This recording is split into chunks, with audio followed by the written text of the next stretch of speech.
Welcome to w3schools.com. Today, we're diving into the different ways to add CSS to your HTML pages. Imagine you have a wardrobe. CSS is like deciding what outfit your web page wears. And guess what? There are 3 ways to pick out your web page's outfit: external, internal, and inline CSS.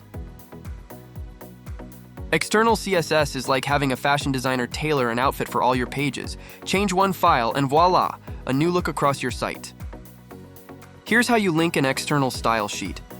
Inside the head section, add link. rel equals style sheet. href equals mystyle.css. This simple line tells your web page to adopt the styles defined in mystyle.css. Now, internal CSS is when a page wants to wear a unique outfit, just for a special occasion, you know? Inside the head, we place a style element. Here, we've set the body's background to linen and the heading to maroon with a left margin of 40 pixels. Each style change is neatly contained, affecting only this page.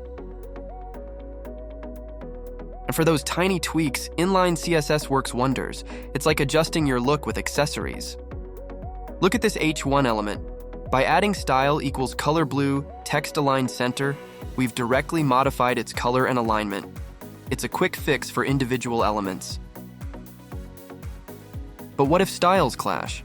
CSS has a rule book, the cascading order. Think of it as deciding which layer of your outfit goes on top.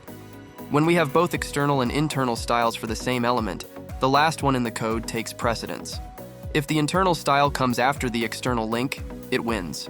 So if our internal CSS says orange for H1, but it's loaded after the external navy style, our heading turns orange. But if the external link comes after the internal style, the external link wins, and the heading will be navy. And inline styles applied to the element itself takes precedence over both.